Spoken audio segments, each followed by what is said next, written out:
So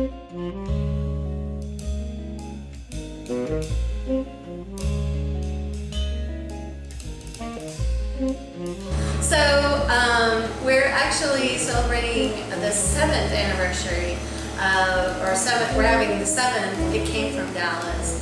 It started in 2005. Was October. It's typically always the third Thursday in October, but we moved it back this year to February, and quite frankly, I'm glad we did. So, but this year is going to be completely different than years 1 through 6, but still covering the same things. And the basis for It Came from Dallas is. It was based originally on the films, we called it the movies that drove the drive-ins to extinction. Yeah. Because there were a lot of them made here in Dallas. That was our first tagline. Yeah, it was our very first tagline.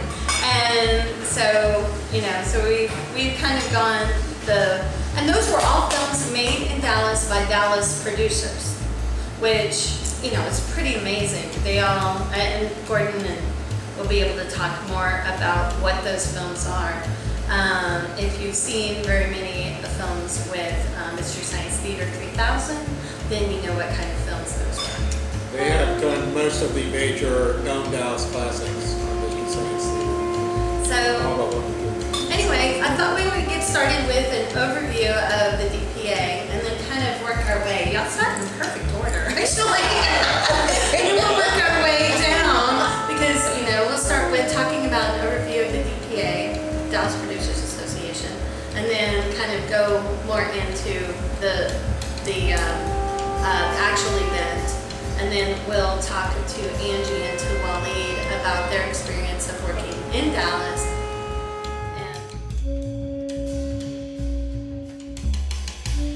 Association was founded in 1978 by a small group of Dallas producers, and it has morphed over time from being a group that was predominantly about producers and very small to being a very large group representing all different trade industries within the motion picture industry in the Dallas area.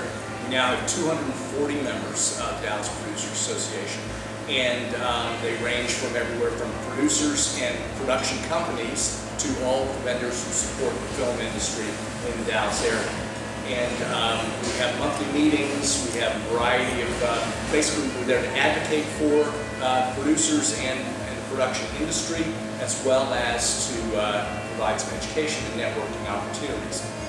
DPA is very involved in some legislative efforts, and one of the big efforts that we've been involved in really was a catalyst for several years ago was the Texas Motion Picture Incentive Program, which is what has the state incentive program that has enabled quite a bit of work to come into the state. Dallas Filming Now is taking advantage of incentives, and a lot of the programs that some of the films, but especially the television shows over the last several years, have come back to Texas because of the incentive program.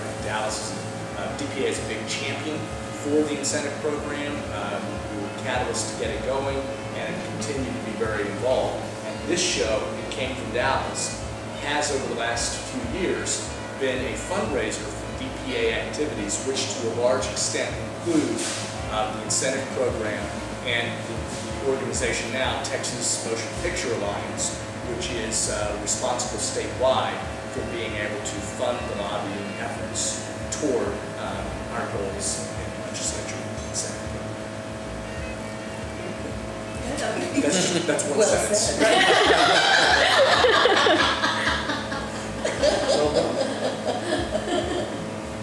I guess will you talk about how you choose the recipients of the Filmmaker Award and where does that come from? Sure. So DPA has a committee for the It Came from Dallas event, and we put this committee is responsible for everything: the show content and putting the show together, the actual logistics of running the show.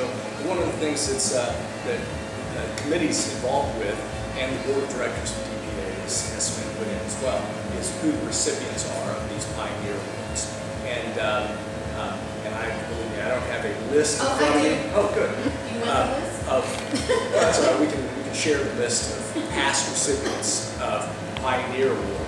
But typically it's 1, 2, or 3 people per year that have been honored. And this year, Jim Rowley is one of the recipients, and Spencer Williams, who has had a big push in the last couple of years for being an honoree as well.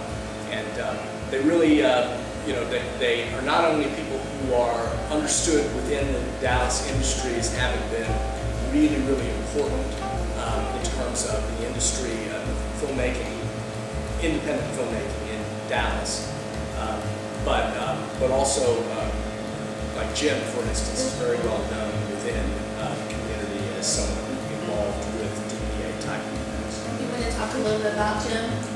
Okay. he's been in this film. He's been a filmmaker, or been inside the filmmaking. Of Dallas for almost 50 years. So he's been around a lot.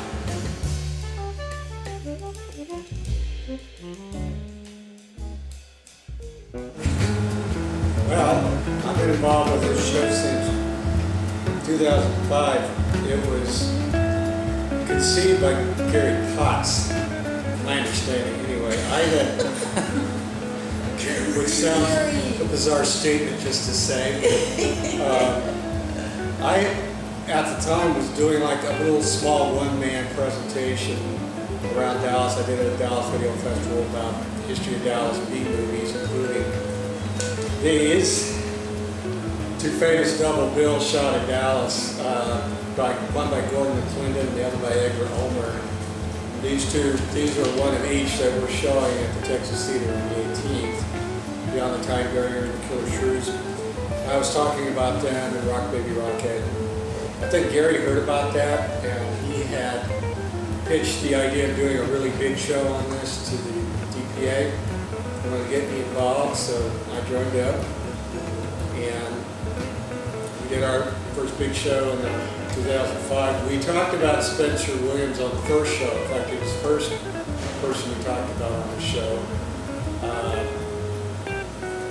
And we gave that show our Pioneer Film Award to Larry Buchanan, whose work was seen all over the place. He was kind of the Roger Corman of Dallas. He cranked out dozens of low-budget movies in Dallas, starting in the late 50s up to the early 70s, and he went out to California and made more out there. Most famous being Mars Needs Women. That's the Plan 9 from Outer Space in Dallas. And there was actually an animation last year called Mars Needs Moms. I think it was that took the title. And I know Larry Buchanan saw it. He passed away in 2004. I know his son, and his son found that really quite interesting that they would do that. And in the subsequent years, we talked about Brownie Brown Rig and Rumors Living and mostly living and some not living anymore, Pioneer filmmakers. But every year I keep digging up new stuff that I knew about but wasn't available with the internet and with DVDs. More and more things just become available every year that I knew about but couldn't get before. This year, my holy grail that I've been searching for many years is a movie called Hell Raiders, which is a World War II epic shot in Dallas in 1967 by Larry Buchanan. It was one of the remakes he did. He was hired by American International Pictures to do remakes of several of their late 50s movies. They were black and white, but by the late 60s, it was hard to sell black and white movies to TV, so they just decided to remake several of them in color. They had distributed some of Buchanan's drive-in movies made here in the early 60s, and they liked the way he worked, and so they hired him to do color remakes. I mean, even Mars Needs Women is kind of an unofficial sequel to an AIP movie called Pajama Party. But I kid you not, Tommy Kirk plays an alien in both of them. Right. the eye creatures, Zontar theme for Venus, and Curse of the Swamp Creature, they're all remakes of Dallas movies. And we have continued, in almost every subsequent year, to dig up a new gem from the Larry McCannon treasury. And Hell Raiders is pretty mind-boggling. There's, what's supposed to be a Palermo, Sicily is actually Highland Park Village. And what's supposed to be a big German stronghold is the pump house at White Rock Lake. And it stars John Agar and Richard Webb, who were both in the Santa Fe Regiment in 1949, and were both actual World War II veterans. Of course, by 1967-68, they were actually way too old to be playing infantry soldiers, but when does that ever stop being with the politics? So this year I decided it's time to talk about Spencer Williams again. And we had not given him the Pioneer Filmmaker Award before, although we talked about it for sure for a number of reasons. One being his work was 60 years ago. The last Dallas film he did was in the 40s, I think. Isn't that right? Still in the 40s? The last one about 44. About 44. And he had no relatives in this area. There was no one to contact. He has very few surviving relatives of any kind, right? Well, they are mostly in Louisiana. They're in Louisiana. And Vidalia. But I came across the idea that we just needed to do it. I mean, there was no longer any reason not to do it, and we should donate his Pioneer Filmmaker Award to the African American Museum of Dallas. They would make something they should have, something they should do something on him. The fact that we moved it to February just works all the better because it's Black History Month. The time I proposed that, we hadn't moved it yet, so that's a happy convergence, alignment of the stars right there. So.